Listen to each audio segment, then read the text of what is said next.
Number chapter है और पूरा ऑब्जेक्टिव है, पूरा ऑब्जेक्टिव है, ठीक ना। इसका नाम ही ऑब्जेक्टिव संग्रह। अब हम लोग देखिए क्या क्या चैप्टर पढ़ लिए। प्रायिकता पढ़ लिए, सांख्यिकी पढ़ लिए, त्रिकोणमिति पढ़ लिए, नहीं क्षेत्रविधि का एक चैप्टर 12 नंबर चैप्टर का पूरा ऑब्जेक्टिव कर लिए। अब हम लोग 13 नंबर कर रहे हैं। जैसे क्षेत्रविधि हमारा हमको लगता है लास्ट चैप्टर है, ये जैसे कंप्लीट होगा उसके बाद हम लोग अलजेब्रा में जाएंगे। अलजेब्रा फिर से पढ़ेंगे, पूरा फिर से पढ़ेंगे, हमको ज्यादा समय नहीं लगेगा, फिर से पढ़ेंगे और आप लोग भी खुद ही कहिएगा ऐसा बन जाएगा, आगे बढ़ेंगे और उसका ऑब्जेक्टिव उसके बाद करेंगे, क्योंकि आपको ऑब्जेक्टिव बनाने से पहले उसको करना पड़ेगा, नहीं तो नहीं समझ में आएगा। चलिए देखिए 13 नंबर है, 13 चैप्टर का 1 नंबर ऑब्जेक्टिव देखिए क्या कहता है। कहता है यहाँ पे क्या, यदि किसी घन के विकर्ण की लंबाई नहीं 2√3 सेंटीमीटर है तो इसके कोण की लंबाई क्या हो जाए।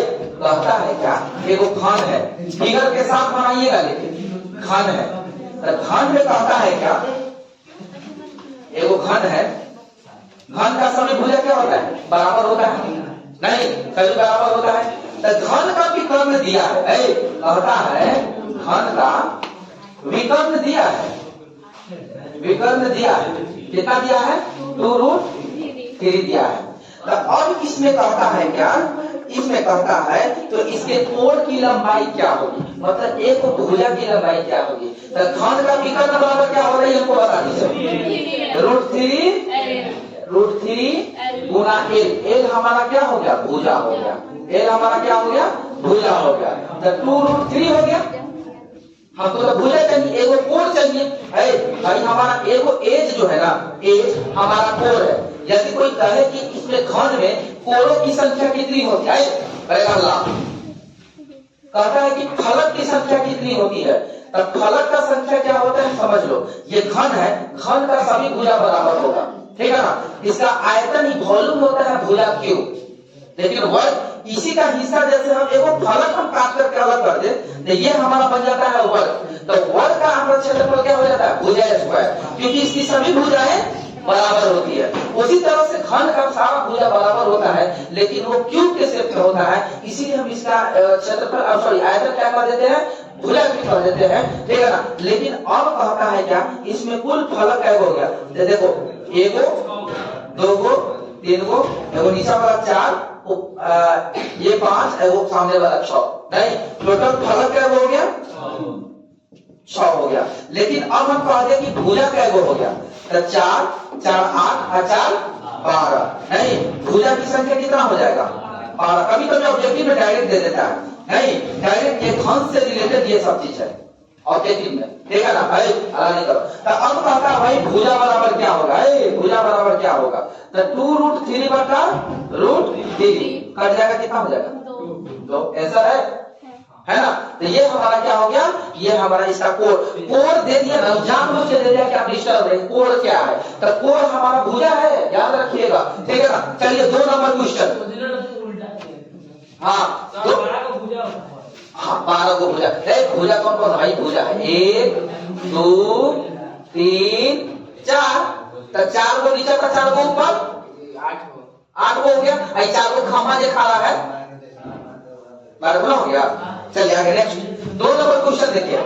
2 नंबर पे कहता है क्या कि एक वृत्त की परिधि तथा त्रिज्या का योग, नहीं एक कॉमन से है, कहता है एक वृत्त की परिधि, देखो वृत्त बनाओ, नहीं देखिए 2 नंबर पे कहता है किसी घन का किनारा दोगुना हो जाने के कुल पृष्ठ क्षेत्रफल, पहले के कुल पृष्ठ क्षेत्रफल का कितना हमारा गुना हो जाएगा। तो सबसे पहले देखिए घन का किनारा कह रहा है, तो उसी तरह से घन पे बात कीजिए, अलग नहीं करो, घन पे आप बात कीजिए। ये हमारा घन हो गया, घन हो गया, ठीक है ना। अब चलिए अब यह कहता है क्या, किसी घन का किनारा दुगुना हो जाने पे कुल पृष्ठ का क्षेत्रफल क्या है, घन का क्षेत्रफल क्या होता है, ये बताइए, घन का क्षेत्रफल जल्दी बताओ, घन का क्षेत्रफल आयतन, आए हम घन का आयतन भुजा क्यों होता है, कितना होगा 6L², समझ में। घन का क्षेत्रफल कितना होता है 6l²। अब भी कहता है अकॉर्डिंग टू क्वेश्चन है, प्रश्नानुसार अंत होता है क्या घन का नहीं, घन का ठीक ना एक भुजा, मतलब घन का भुजा क्या कर देने पर दुगुना कर देने पर, नहीं दुगुना कर देने पर ठीक ना इसका क्षेत्रफल क्या होगा, इसका क्षेत्रफल क्या हो जाएगा देखिए। तो कहता है क्या 6 इंटू नहीं 2l², तो कितना हो जाएगा 6 इंटू 2 दूनी 4 l², 6 चौका 24 l², इतना हो जाएगा।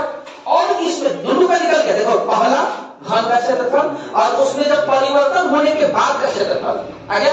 और इसमें कहता है क्या कि जब दोनों आ गया तो अब कहता है कि कुल पृष्ठ क्षेत्रफल का कितना गुना था, पहले कहता है कुल, कहता है क्या कि दुगुनी हो जाने पर कुल पृष्ठ क्षेत्रफल पहले के कुल पृष्ठ क्षेत्रफल का कितना गुना हो जाएगा। नहीं तो अब पहले का देखो, तो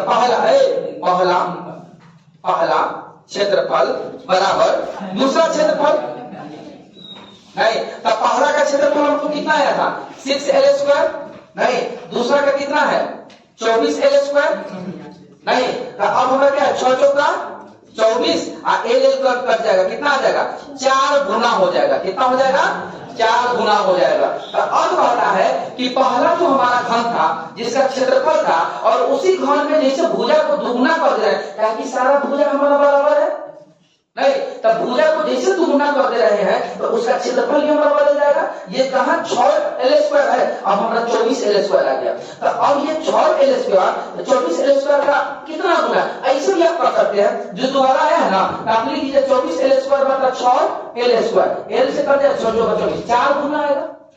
चाहे ऐसे भी बना लीजिए 4 गुना आएगा, ठीक है। हर मैथ तो यही आजादी देती है कि तुम स्वतंत्र हो, तुम्हारा थ्रेसिस जरूर सही होना चाहिए। यदि हम किसी चीज में 4 में हम 2 जोड़ रहे हैं तो इधर हम 2 माइनस करके चलेंगे, हमारा वही आंसर आएगा। जितना आप आरएचएस में एलएचएस में कर दो आरएचएस में कीजिए, आप स्वतंत्र हैं, ठीक है ना, लेकिन हमारा आंसर आना चाहिए। तो अब हमारा कितना हुआ 4 गुना हो गया। नहीं या तो आप ऐसे कर दीजिए या तो ऐसे कर दीजिए, नहीं तो ऐसे कीजिएगा तो कहीं अनुपातिक बराबर इतना बताइए ना, ऐसे कीजिएगा तो पहला बराबर दूसरा, अब बात करके सीधे निकाल दीजिए क्या गुना बढ़ रहा है तो 4 गुना बढ़ रहा है। चलिए आगे नेक्स्ट